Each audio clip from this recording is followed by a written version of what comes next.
Hey, what's up, guys? It's Hayden. Hey, and I'm Emma. We are back and we are talking about the movie of the moment, and that is Zack Snyder's Justice League. It just got released this weekend. We watched it the day it got released. It's a very long movie. Be prepared for that. If you haven't seen it yet, you're up for 4 hours. You managed to stick through it. Yeah. Not for lack of being bored or anything, but I fell asleep. We did start it late. Yeah. We watched it very late at night, and I just got tired. So I had to finish it the next day, but it was very good, and thank God it was good. Because after the atrocity that was 2017's the abomination that was 2017's Justice League. Justice League.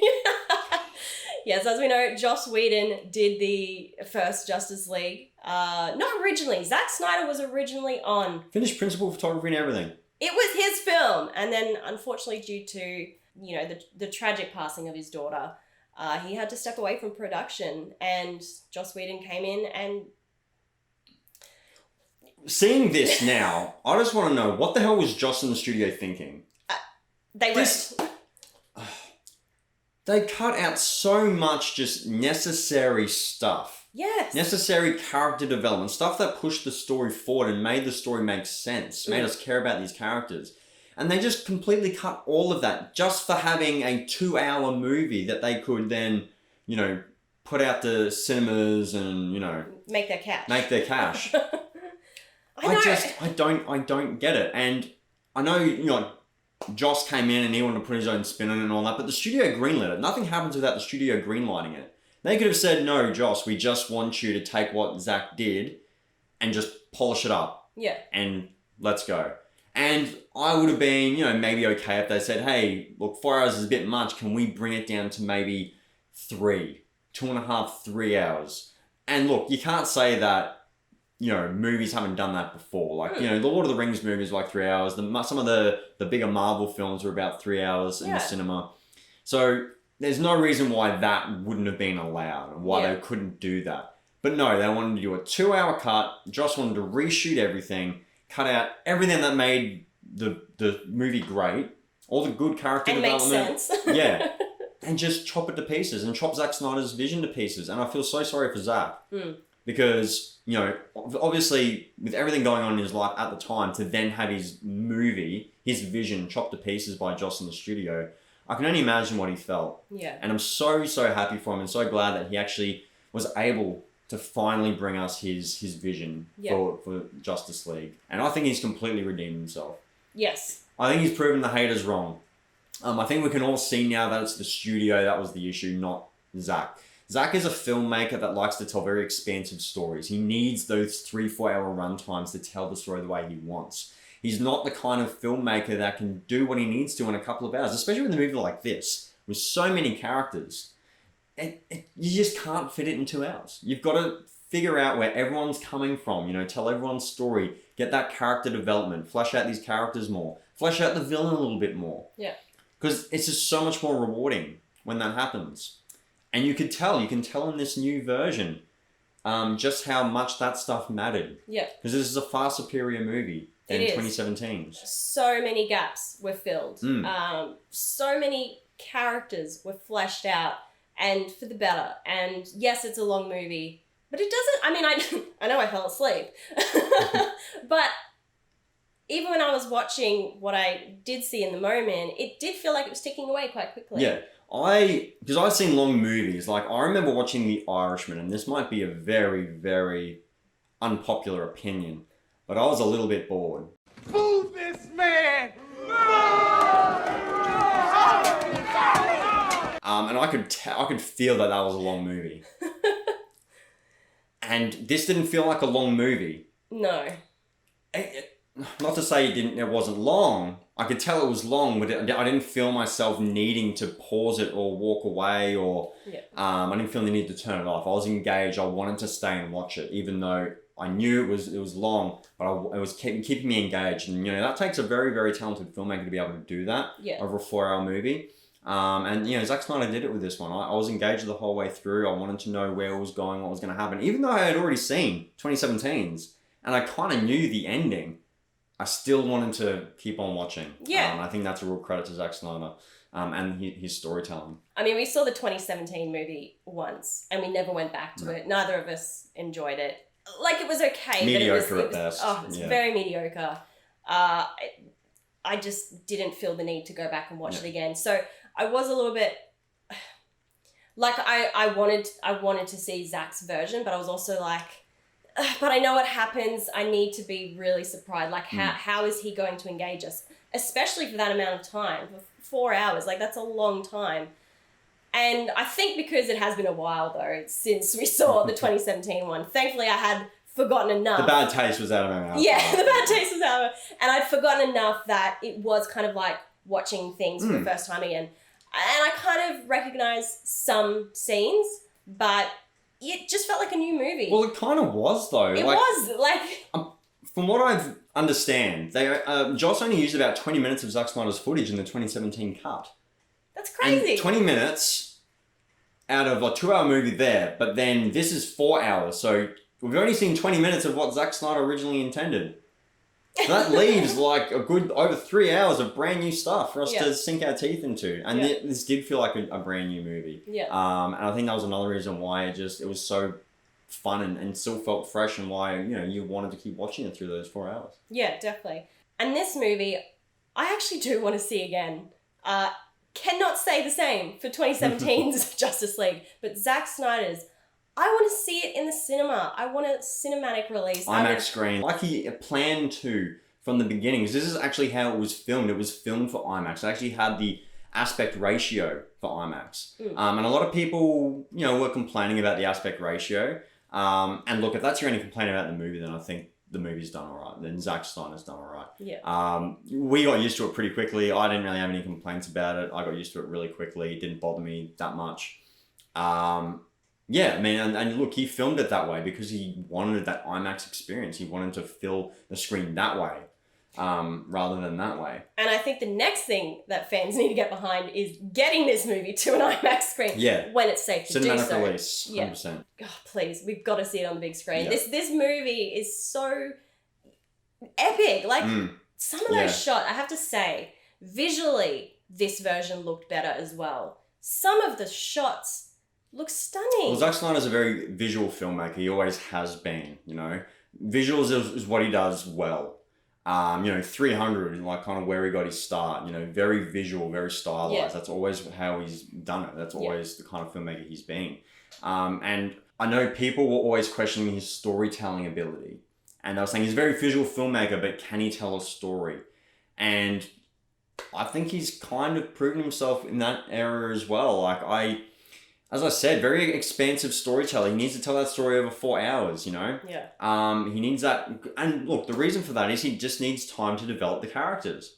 And I really liked how he developed all the characters. Yeah. Especially like Cyborg. You actually got to see his backstory, where he came from, how he became, who he is today, and that family dynamic. Like, all that stuff was just so important for that character that we didn't get to see in 2017's version.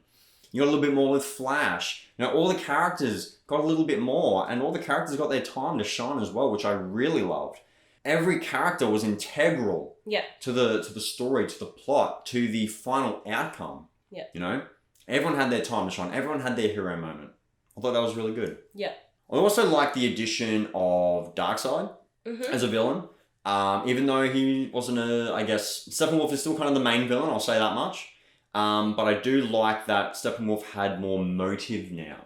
Yeah. About what he was doing. Again, something else that was cut out in the 2017 cut. He's got more motive about why he's doing what he's doing, and not that makes you like the character or the bad guy anymore, but it just flushes him out. And it creates, I guess, this larger threat that's kind of looming overhead. That again could, in an ideal world, kind of go into a sequel or a trilogy, kind of exploring that. So I liked that. And I thought, the stuff that they added with Steppenwolf, I think really worked. I think he's a much better bad guy. I actually didn't mind his original design. I don't know whether this new design is maybe just a little bit too kind of shiny and metallic and maybe a bit over-designed. I actually didn't mind how it was originally designed personally. Didn't have an issue with it. So, but, that's fine, It's fine.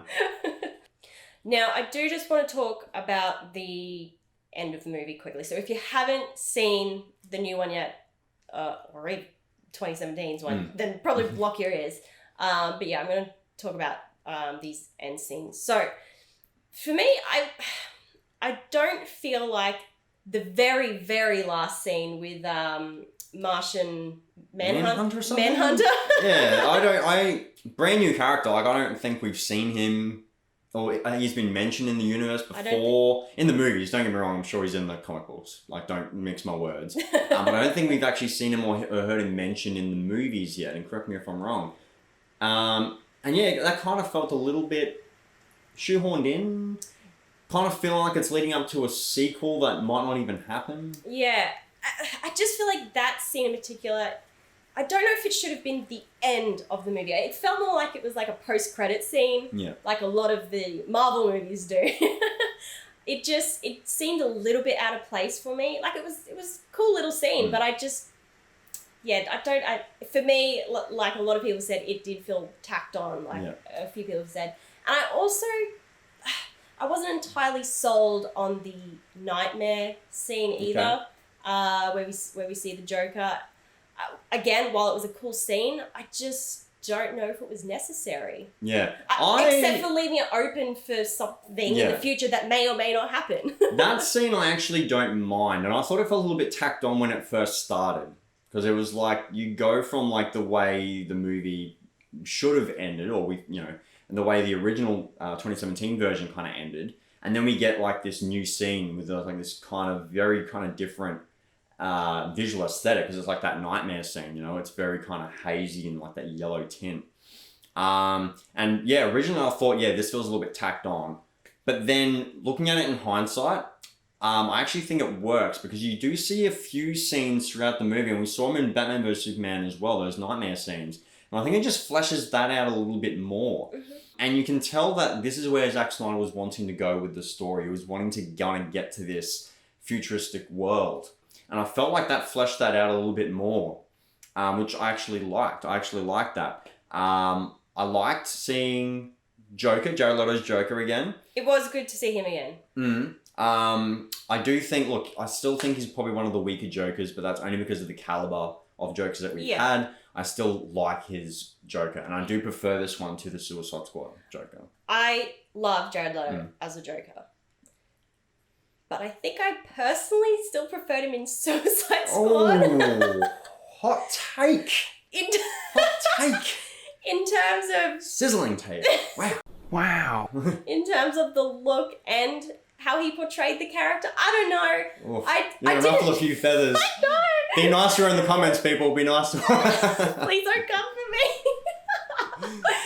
I don't know. Maybe it's just because I'm used to him as that one. I don't know. No, that's fine. That's your opinion. That's fine. Just his laugh in this one, I didn't like him. What was he doing? He changed his laugh. I know. It threw me off. He's just trying to do something different. And I mean, that's the thing. I think everyone that takes on the Joker, they do have to put their own spin on it. Otherwise, it just feels like they're copying off someone else's performance, you know? So I actually didn't mind how he portrayed the Joker. I actually liked it, Again, probably one of the weaker Joker performances, but only because of the caliber we've had. I still think that it was a very good portrayal, and Zack Snyder, directed that portrayal well. And I actually like this nightmare scene and kind of what it adds, I think it was like a nice little cap on like those little sprinkled nightmare scenes that we've gotten. Yeah. And yeah, if there ever was like a sequel, I'd actually love to see that explored more. That actually gets me it would have got me excited if I kind of knew that there was something coming. But the fact of the matter is, it's probably not. I don't know if Zack Snyder's actually going to be able to work with Warner Brothers again after kind of how they treated him. And yeah, it's going to be interesting to see where they go with the universe, with him, potentially not coming back. Yeah. Whether they just completely hit the reset button with stuff like the new Batman movie and make the universe maybe a little bit more realistic and gritty, with success of like 2019's Joker. I don't know where they go. But yeah, I think we're definitely going to miss Zack Snyder, I think, in the DC universe if he, doesn't come back. Yeah, for sure.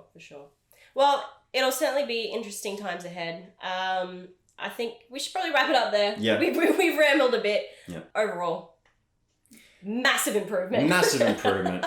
So much better. How it should be. Yep. I think this is the only version that we should watch now. Yep. It felt epic. The characters felt fleshed out. The story made sense. It kept me engaged for the 4 hours. I enjoyed myself. Yeah. It was just so much better, and I'm so glad to see Zack finally get to release his vision, and I hope, he can finally be redeemed, you know, and put all of that kind of, hate to rest, Yeah, totally. So let us know what you thought of Zack Snyder's Justice League. Did you love it? Did you hate it? Obviously, we loved it. It's such an improvement. The only version that we will be watching from now on. The definitive version. Yes. 2017's version can just get burnt in the archives. It's cancelled. We're cancelling 2017's version. only watch Zack Snyder's version.